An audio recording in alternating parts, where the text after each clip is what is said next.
آپ کہیں گے کیا رشتوں کا تعلق بھی نیکی اور بدی سے؟ میں کہا بالکل ہے. بتا دوں آپ کو، ابھی آپ کو سمجھ میں آ جائے گا. رشتوں کا تعلق بھی نیکی سے.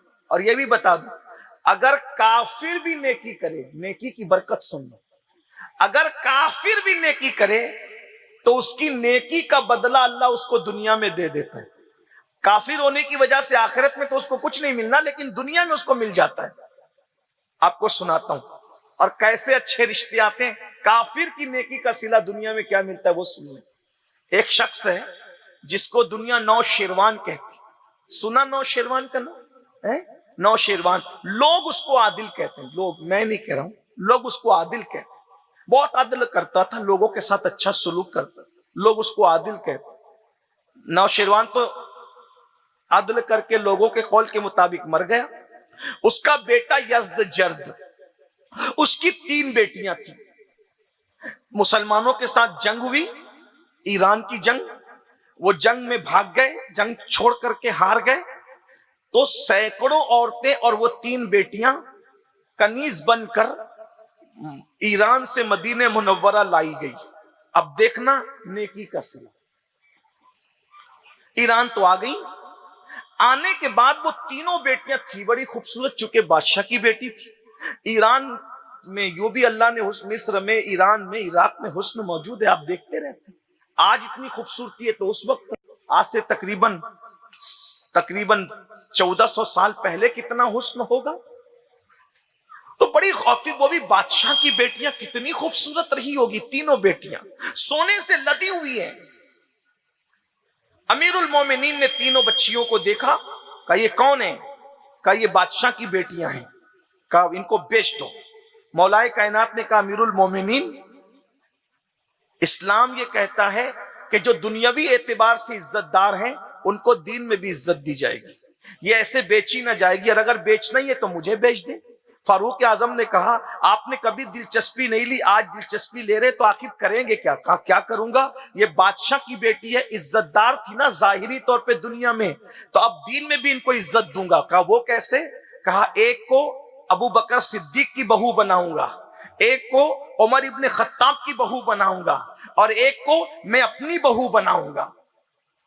فاروق اعظم نے پسند کیا تو ایک کا نکاح آزاد کر کے محمد ابن ابو بکر کے ساتھ کیا، اور کیا کیا، محمد بن ابو بکر کے ساتھ نکاح کر کے صدیق اکبر کی بہو بنا دیا. دوسرے کا نکاح عبداللہ ابن عمر کے ساتھ کیا اور ان کو عمر ابن خطاب کی بہو بنایا. اور تیسری کا نکاح امام حسین کے ساتھ کر کے رسول اللہ کی بہو بنا دیا. آپ سے پوچھتا ہوں، یہ 3 لڑکیوں کے رشتے کے لیے کس نے محنت کی، کس نے کاوش کی، کس نے کوشش کی؟ باپ نے، بھائی نے، دادا نے؟ کسی نے کوشش و کاوش کی؟ کسی نے کوشش نہیں کی. لیکن یہ 3 بیٹیاں اتنے بڑے گھر کی بہو بن گئی.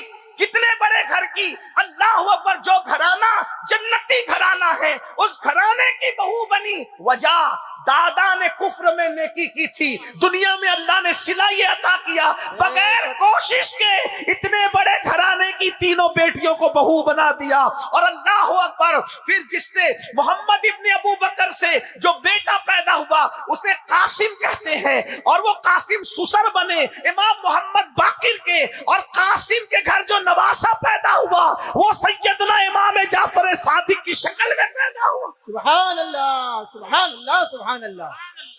پھر جو عبداللہ ابن عمر کے گھر بیٹا پیدا ہوا وہ حضرت سالم عمر ابن خطاب کا، اللہ اکبر، حضرت عمر ابن خطاب رضی اللہ تبارک و تعالیٰ کا پوتا بنا.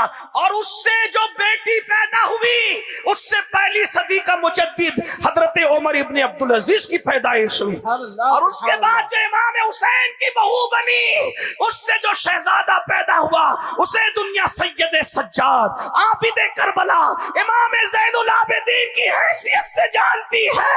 اور امام مہدی تک پھر امام اسی کی نسل میں پیدا ہو.